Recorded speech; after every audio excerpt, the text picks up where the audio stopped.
आज इंद्र की बुद्धि भ्रष्ट हुई और निर्णय गलत ले लिया। बादलों को आदेश दे दिया, जाओ पूरे ब्रजमंडल को डुबो दो। श्याम वर्तक मेघ उमड़ घुमड़ करके आने लगे, भयंकर बारिश होने लगी। सब भगवान कन्हैया के पास भागे, भगवान मेरी रक्षा करो, मेरी रक्षा करो। और सच बताऊं, जीवन में कितने भी संकट आ जाएं, जो संसार की तरफ न मुड़ के भगवान की तरफ भागता है, फिर उसका हर संकट से भगवान निवृत्ति दे देते हैं, उसको उबार देते हैं। बस इतना कह दो, जाऊं कहाँ तजी चरण तिहार। भगवान तुम्हारे चरणों को छोड़ करके कहाँ जाओ। सब ग्वाल बाल आ गए। भगवान ने कहा चिंता मत करो, चलो गोवर्धन के पास। 7 वर्ष के कन्हैया ने हल्का सा सहारा लिया और श्री गोवर्धन जी को एक कन्नी उंगली पर धारण कर लिया, गिरी को धारण किया, इसलिए भगवान का नाम गिरधर पड़ गया। बोल गिरधर भगवान की जय हो। भगवान का नाम गिरधर पड़ा। अब 2-3 दिन हो गए, सारे ग्वाल बाल, अब कोई लाठी लगाए, कोई डंडा लगाए, सब भोजन कर लेते पर कन्हैया भोजन नहीं करता। तो गांव वालों ने कहा, चोरे लाला जा पहले भोजन कर ले, बढ़िया गोभी की सब्जी बनी है, आलू के पराठे बने, जा खा ले। तो कन्हैया ने कहा, मैं उंगली हटा दूंगा तो बड़ी दिक्कत हो जाएगी। तो मधुमंगल बोला, तारी कितने नहीं पूरा पर्वत उठा रखो है का। कन्हैया बोले, और क्या, अरे पागल किसी और को बनाइयो, जा भोजन कर। ठाकुर जी बोले, पक्का? बोले पक्का। और जैसे हल्की सी ठाकुर जी ने उंगली ढीली करी, सबकी लठिया डंडे चटर बटर करके टूट गए। अरे लाला संभालो, अरे लाला संभालो। और वास्तविकता यही है, दुनिया कहती हम कर रहे हैं, हम कर रहे हैं, मैंने अपना डंडा लगा रखा, मैंने अपना झंडा लगा रखा, लेकिन वास्तव में सब कुछ करने वाला वो कृष्ण है। मेरा आपकी कृपा से सब काम हो रहा है, करते हो तुम कन्हैया, मेरा नाम हो रहा है। करने वाला वो गिरधर है। दुनिया व्यर्थ चक्कर में पड़ी है। रहीमदास जी जब दान करते तो नेत्र नीचे कर लेते। तो किसी ने पूछा, नेत्र क्यों नीचे कर लिए? तो कहा, देनहार कोई और है, देने वाला कोई और दुनिया मेरा नाम ले रही कि ये दे रहा है, तो मुझे शर्म आ जाती है कि देने वाला कोई और नाम हमारा, इसलिए अपने नेत्र नीचे कर लेते हैं। कभी भी ये मत कहो कि मैं कर रहा हूं, मैं कर रहा हूं। सब कुछ करने वाला वो गोविंद है, सब कुछ करने वाला वो कन्हैया।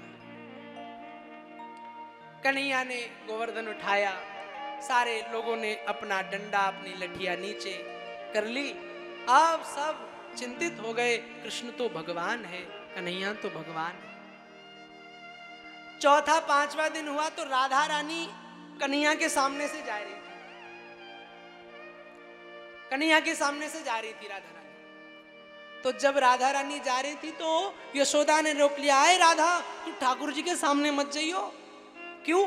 राधा माँ यशोदा जानती हैं, एक बार कन्हैया दूध दूह रहे थे गैया का, और दूध दूहते दूहते राधा जी आए गई। तो दूध दूह ही रहे थे और राधा को देखा, सो देखते रह गए, और ऐसा देखते रहे कि दूध का बर्तन गिर गया। तो मैया यशोदा सोचती, आज भी यदि राधा को देख लिया, ये अपने सुध बुध खो जाएंगे। उस दिन बर्तन गिरा था, आज गोवर्धन गिर जाएगा। अगर गोवर्धन गिरा तो दूध का तो नुकसान थोड़ा ही हुआ था, आज हम में से कोई नहीं बचेगा। इसलिए कहते, राधा तो ठाकुर जी के सामने बच जाइयो। 7 दिन हो गए। 7 दिन बीतने के बाद भगवान ने गोवर्धन को नीचे रखा। इंद्र आए, इंद्र ने अपनी गलती मानी, क्षमा मांगा, भगवान ने क्षमा कर दिया। अब बड़ा सुखदेव से परीक्षित ने प्रश्न किया कि इंद्र ने तो इतना बड़ा अपराध किया, उसके बाद भगवान ने क्षमा कर दिया। बोले, इंद्र ने अपराध तो किया, लेकिन उस अधर्म में भी धर्म छिपा था। एक प्रश्न बड़ा सुंदर मेरे पास आया था, महाराज जी धर्म किसे कहते हैं? मैंने कहा, धर्म उसे कहते हैं, धर्म ने धारण किया जाए, जो हम दूसरे के लिए करते हैं, दूसरे से अपेक्षा रखते हैं। एक चोर भी चाहता है ईमानदार हमारे सामने आए, हाँ? एक लालची आदमी भी चाहता है ईमानदार आए। एक डाकू भी चाहता कि हमारे सामने अच्छा आदमी आए। यानी जो हम सामने वाले से एक्सपेक्टेशन रखते हैं वही एक्सपेक्टेशन आप दूसरों के साथ करो, यही सच्चा धर्म है। जरूर ऐसा काम जो है तो धर्म का, लेकिन उससे बहुत नुकसान समाज का हो रहा है, तो फिर वो धर्म नहीं, धर्म के रूप में अधर्म है।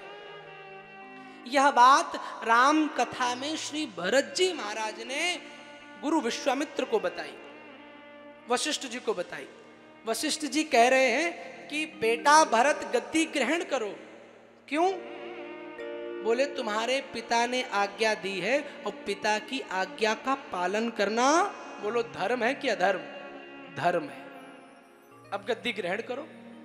तो भरत जी ने कहा पिताजी ये बताओ, मैं राजा बनूं, इसके पीछे विचार पिताजी का था या कुबड़ी मंथरा का था?